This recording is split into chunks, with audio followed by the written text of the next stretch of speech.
សាសនានៅកម្ពុជាមិនត្រឹមតែជាជំនឿប៉ុណ្ណោះនោះទេតែថែមទាំងជាគ្រឹះនៃសង្គមសីលធម៌សម្រាប់ការរស់នៅប្រចាំថ្ងៃរបស់យើងផងដែរ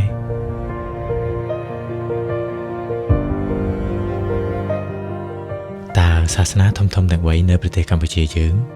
បានបង្រៀនមនុស្សឲ្យប្រព្រឹត្តអំពើល្អនិងបានជួយលើកកម្ពស់ស្ត្រីនៅក្នុងសង្គមយ៉ាងដូចម្តេចខ្លះ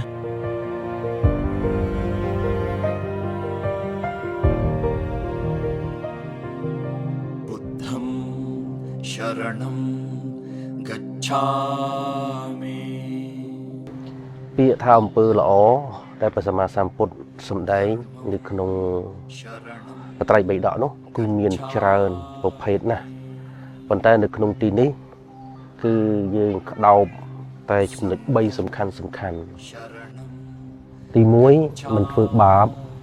ទី2ធ្វើអំពើល្អទី3ធ្វើចិត្តឲ្យស្អាតបើសិនជាបុគ្គលណាដែលមានគោលធម៌ទាំង3បុគ្គលនោះនឹងក្លាយទៅជាបុគ្គលឧត្តមឧត្តមជាបុគ្គលដ៏ប្រសើរពាក្យថាបុគ្គលដ៏ប្រសើរគឺជាបុគ្គលដែលមានសេចក្តីសុខគឺថាបុគ្គលដែលមានសន្តិភាពខ្លួនឯងទីណាដែលបុគ្គលមានសេចក្តីបរិសុទ្ធនៅក្នុងខ្លួនទីនោះអាចញ៉ាំងទីកន្លែងនោះឲ្យបរិសុទ្ធមិនត្រឹមតែប៉ុណ្ណោះចូលទៅក្នុងសង្គមក៏សង្គមនោះឯងក៏រីកចម្រុងចម្រើនដែរ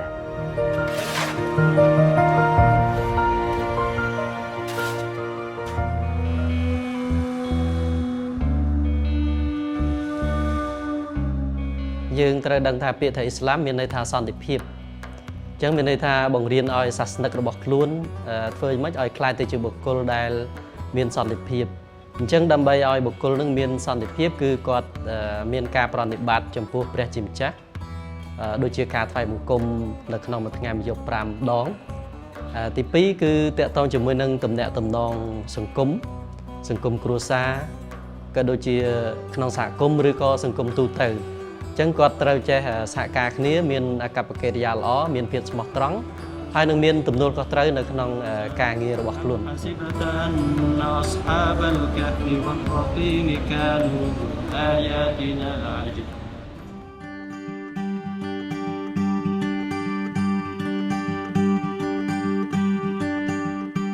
នៅក្នុងព្រះគម្ពីរទាំងមូលព្រះអង្គបានបង្រៀនឲ្យយើង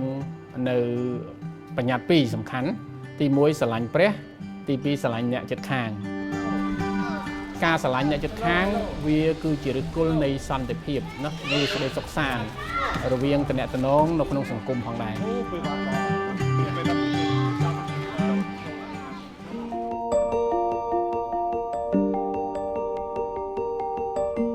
តាមប្រសាសន៍របស់ជាក្រីមូហាម៉ាត់មានន័យថាស្ត្រីអ៊ីស្លាមគឺជាពាក់កណ្ដាលនៃសង្គមតកតនឹងការប្រតិបត្តិនៅក្នុងសាសនាគឺគាត់មានកាតព្វកិច្ចស្មើគ្នាហើយចំណែកនៅក្នុងសង្គមមានន័យថាបើសិនជាបុរសគាត់អាចបំពេញកាតព្វកិច្ចជាគ្រូបង្រៀនជាថ្នាក់ដឹកនាំឬក៏តួនាទីផ្សេងៗស្ត្រីក៏គាត់មានសិទ្ធិអញ្ចឹងអានេះគឺបង្ហាញអំពី gender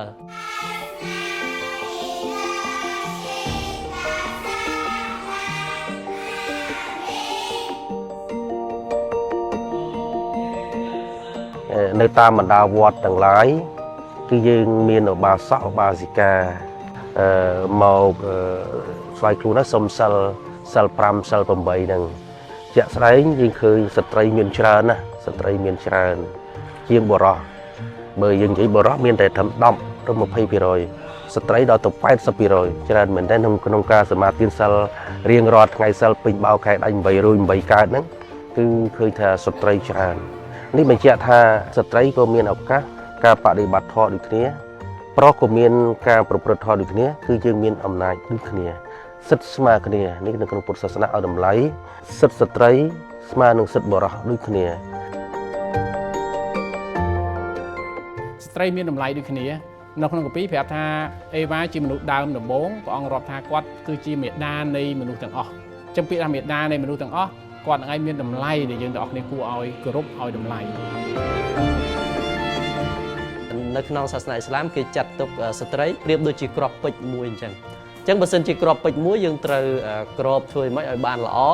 ដើម្បីរក្សាអំពីគុណតម្លៃរបស់គាត់អ ហើយមិនមែនជាចំណៃអារម្មណ៍របស់មនុស្សប្រុសទេអញ្ចឹងមានន័យថា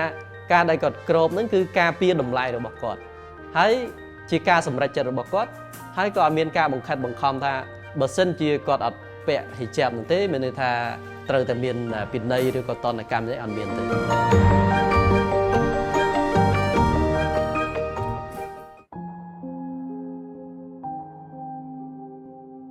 បន្ថែមអំពីការលើកតម្លៃស្ត្រីនៅក្នុងជំនឿរបស់យើងអ្វីដែលយើងបានធ្វើ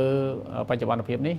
គឺយើងផ្ដល់ការអប់រំទៅដល់សិស្សណាកាលមុនយើងផ្ដល់អាហារូបករណ៍ច្រើនទៅលើសិស្សជាពិសេសសិស្សស្រីតែម្ដងងាយរងគ្រោះណាដោយសារតែសិស្សស្រីនៅខាងក្រៅគាត់មានពិបាកក្នុងការធ្វើដំណើរអសន្តិសុខអីផ្សេងពេលយប់ប្រលប់អីហ្នឹងអញ្ចឹងយើងមកនៅនេះយើងមានសន្តិសុខគាត់នេះអញ្ចឹងទៅហើយមានម៉ោងកំណត់ម៉ោងអីអញ្ចឹងទៅអញ្ចឹងពួកគាត់ភាគច្រើនគឺមកស្នាក់នៅទីនេះ នៅក្នុងក្រសួងធម្មការសាសនារបស់យើងក៏មានវិស័យមួយគឺវិស័យអប់រំដែរនៅក្រមក្រសួងហ្នឹងគឺមានវិស័យពុទ្ធិកសិក្សាសាលាពុទ្ធិកសិក្សាហ្នឹងគឺថាស្ត្រីក៏អាចចូលរៀនបានដែរជាក់ស្ដែងនៅពុទ្ធិកសិក្សាវិទ្យាល័យសម្ដេចតេជោហ៊ុនសែនកំពង់ចាម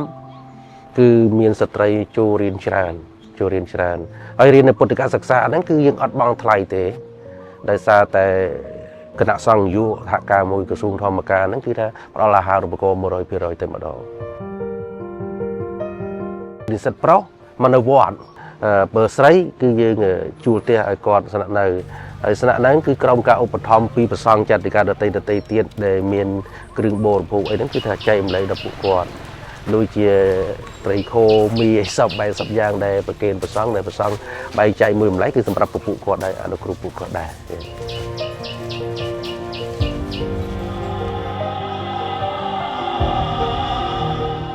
ចឹងធម្មតាមនុស្សនៅក្នុងសង្គមគឺវាតែងតែមានអ្នកកាន់សាសនានេះកាន់សាសនានោះតាមតែសិទ្ធិរបស់គាត់ចឹងព្រះជាម្ចាស់អំពាវនាវឲ្យយើងសហការគ្នាលាតាអារ៉ាហ្វូមកស្គាល់គ្នាណែនាំគ្នាថាឥឡូវយើងមានអ្វីល្អដើម្បីចែករំលែកចូលរួមចំណែកនៅក្នុងការអប់រំឬក៏ការកែលម្អធ្វើម៉េចឲ្យសង្គមនឹងវាល្អប្រសើរចឹងសាសនិកទាំងឡាយ មិនគួរគប្បីប្រកាន់ឆ្លោះប្រកែកគ្នាទេគឺយើងត្រូវតែធ្វើការងាររួមគ្នាការងាររួមគឺថាបង្រួបបង្រួមមនុស្សជាតិឲ្យរស់នៅជាមួយគ្នាប្រកបដោយសុខដុមរមនាទោះបីជាយើងជឿទៅលើព្រះណាក៏ដោយប៉ុន្តែវប្បធម៌យើងជីវធម៌យើងនៅតែជាខ្មែរដែរទេអញ្ចឹងយើងគួរតែពង្រឹងលើកស្ទួយទាំងអស់គ្នា